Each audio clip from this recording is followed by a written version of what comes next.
Hello there, my name is Delton Lekernake, and I work with the Stewart Church of Christ in Stewart, Florida. I also happen to be a graduate of the Memphis School of Preaching, a 2012 class. I work here as a associate minister, and part of my job is to basically deliver classes, teach the teenagers, teach multiple kinds of people, and if you're like me, you may be wondering, well, how can you approach so many different age groups and do a more efficient work? Well, I believe, in my opinion, and this is my opinion, this is the way I work, that for me, having a presentation makes a lot more easier or smoother transition on the topic that you want to teach about. Depending on the topic, we've been teaching in our congregation the Bible on a chronological timeline. So for us to kind of remember and go through things, it works in a much smoother way to use a presentation to kind of have an image of the topic that we're going to talk about and put it on a chronological way, you know. So this video is for you to analyze it and create your own, make your own presentations, maybe working on some of the stuff that you never thought of, and then hopefully I will point out in this presentation. I'm not trying to bash or trying to show anybody that they are not doing a good job with their PowerPoint presentations, but I'm going to show my own perspective on what I believe a much efficient PowerPoint presentation, or any kind of presentation for that matter, could be. My wife is a graphic designer. My dad is right here, right? And that's my mom as well. Well, my dad used to have a print shop, and I will do some of the design. And, I had a very rough starting. However, my wife, on the other hand, she is a trained professional photographer, and also works with graphic design. So she actually started the photography later, but she's a trained graphic designer, and she has a lot of input. She was trained in a very good university. She went to Harding, and her training on what she wanted to do, it was very, very good, and it helped me a lot to appreciate and see the varieties and the kinds of tools that are out there for us to use, and things that we just don't think about that actually work when it comes to presenting something, especially when we are designing something. When you create a PowerPoint, you're designing something. So I hope that this tutorial will help you to see those things. Also, I would like to say that I'm not an expert. I appreciate the opportunity that Eventbrite and the publication company has, that he has put together this website. So I hope that you could see that, I mean, this is not a professional point of view. It is just a guy that likes to use PowerPoints and use computers and put it all together. So for this video, I'm going to be using a Mac. And also I would like to point out that with the new operator system, if you're using a Mac, you can download Keynote numbers and pages for free. For those of you who do not have a Mac, those are programs that work just like Microsoft Office, and they're for free. So if you're using a PC, I will try to see if I can put a video together so you can have it as well on how to do it on a PowerPoint. But this video is basically done for those who want to improve a presentation. I'm not a guru. I don't really have all the answers, but I believe that with some ideas, you can work out your own way to create a much more efficient tool. We have been blessed with technology, and I believe that we ought to use it to our fullest. And I hope we can continue this kind of series of how to create things. If you have some other ideas, please make some comments and just let me know. And I'll see you in on my desktop so we can work on that. Bye. Hello, welcome back to the tutorial. In this tutorial, we're going to look over some stuff that I have put together, that some of my friends have put together. And obviously, again, this is no disrespect or anything like that, but it's to kind of give us an idea of the things that we want to accomplish when putting together a PowerPoint. Okay? So one of the things that I would like to show you is a PowerPoint that it was put together with the merely purpose to be used on a youth rally, I believe. And what they did with the songs, they put it all in a PowerPoint with the idea to let the kids sing, and it was a great devotional. I remember that.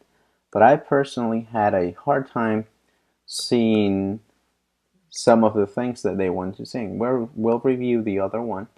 But this one in particular, the one that I want to show you guys, it's about the songs that were sung that day. Okay, so let's see if this works right here. Okay, so I don't know if you can see it, but it was kind of hard for me to see the words into the PowerPoint as we were singing the song. Most of the time we just sang it because I knew the lyrics, but then I kind of got lost because some of the songs I just didn't know, and it was kind of hard. One of the things I want you to realize, the reason I had a hard time to see the lyrics, it was because of the background. Yet it was a really cool idea to have a beautiful background. Sometimes the choosing of the fonts, the choosing of the words, I mean not the words, but the color of the font of the word in itself, and the way it plays, did not necessarily help out to keep the eyesight along with the presentation. And also, one of the things that I realize is that sometimes people just get sidetracked when they see too much going on. Let's see another PowerPoint that it again, it's not mean of any disrespect or anything like that, but you can tell that it was done before, you know with a lot less more intrusion. It was more thoughtful and well put together, and even the animations. I mean, you can tell that they try really hard to make it look more smooth. That the transitions were put together. That there was not too much going on. Again, the background, yes, is consistent. See, the background is just one solid background, and when it needed to change, it wasn't a drastic change, and the information was continuously provided.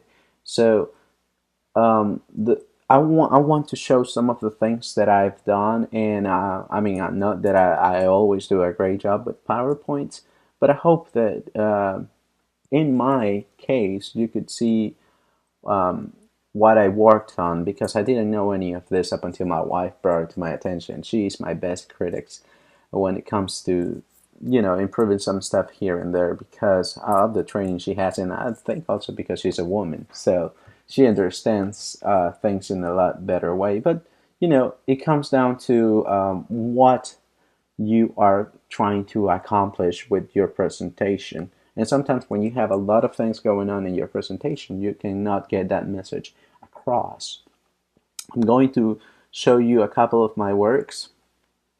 This one was done in the summer of 2013. It was this summer, and we had the Documenter theme. And then I had another lecture on using social media for my savior. This was on a youth rally down in Palm Beach Lakes. So let's analyze the first one and let's see if it works in the way I thought it would work. Okay, I don't think it did. So I'm gonna swap it. Let's see, swap displays. And there it is. Okay, so the idea of that dynasty, it was that country, cardboard, camo. I could have gone camo, But the problem with Camo was that it was so distracting, the Camo in itself. But since they're a company and they build their colors, I learned that they have this kind of like industry kind of looking. So I put together this and see the transitions go up and down, just one title to the next slide, and each time you want to accomplish with each animation what your message, synthesized in just maybe one paragraph or one sentence, would be. Why? Because your eye would follow that, and not just that, it would remember in a small synthesized way the message you want to get across. So as you can tell, I try to be very carefully pick each section, and then I went through every single photographs, and I kind of went over some of the touchings. I will go over that with you as well. But the transition, try to keep it always smooth. The background is not moving still. That's another animation that Keynote has. The one before it was a PowerPoint, and that's one of the things that you, as you do your own work, you will learn. I follow the same template that the program gave me, so I just modified it and did it my own. I just play a little bit with some of the animations, and I will try to walk you through some of that. Okay, so you can use a lot of information and put it all together and put it on the screen, or you can just use that one section, that one paragraph, that one sentence that you would like to teach people about. Focusing on the Bible. The Bible says that, and link what you have previously already mentioned to your next slide, because it will help them to follow your presentation. And obviously, if you have been trained, that's how you would put your outline together, because you want them to follow you. Okay, so then you have some other animations to make it, to make them feel more connected to the presentation, not to the point that you are distracting them, but get some movement to the presentation itself. Okay, and again, I mean, you can repeat that, you can do a different one, but try not to overdo it, because when you overdo it, it becomes a problem. It becomes a distraction, because then people is going to be like, okay, he did it again, and he did it again. So I think one of the things that, I mean, it's a rule for pretty much everything, is don't overdo things. Also, try to keep up with what is current in regards to publicity. I was giving this on a camp, and my audience was teenagers. And teens have some memes, I think, or memes, or whatever that is called.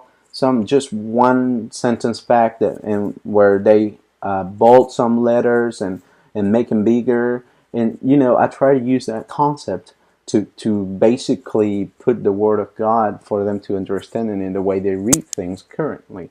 Okay, so again, that's what I try to do with that, and same concept again. And here is the one section that I use. You can start it off with something very basic and simple, and then go crazy with it, kind of like this. you know and it has a lot of information, but those are things that are mentioned in the verse. You're not putting the whole verse together necessarily, because you're going to make your audience to read it with you, but as they read it and they look up and they see all of these things up, then they can remember even more what that verse talked about. And again, they exit like that. That's totally up to you. How do you want to do it? But that's an idea on how I do my own presentation. Now let's go to a different example, and this is more like social media oriented. Use things that are out there. Um, and I don't know if you could tell, but I try to keep up the color that, in this case, Facebook being one of the most popular ones, has. Try to keep up with the same kind of like branding. Try to keep it clean. Try to keep it organized. Try to keep it not too busy. You know, always using animations. Uh, why? Because that would keep them engaged. Okay? Again, the background, and that's one of the things that I like to stress. If you like to keep the same background, that will be your best tool to use. That will be your best friend, using the same background. The reason behind it is because people is going to be focused on what you wrote, on what you put on, rather than, oh, here comes an exchange of background. So it's very important to keep that in mind. Again, animations are very important. Same idea with keep up with what is current in regards to how people read things. If you're putting a sermon together, your sermon, if it's related to war or to papers or papyrus or whatever, or maps, you know, obviously you have to keep in mind that that has to be the idea behind it, that everybody would see what you're trying to accomplish with imagery, because that would help them to have a much better understanding of the whole message. Okay, so enough of that. I think I showed you enough on how, what are the things that we can do, and you know, you can improve it. You can do your own. Hopefully, you can work your way out of how to create your own PowerPoints, and this is something that we all can benefit from. Okay, well, in the next video, I'm going to show you how did I do these animations on this particular presentation. Okay, and I'll see you in the next video.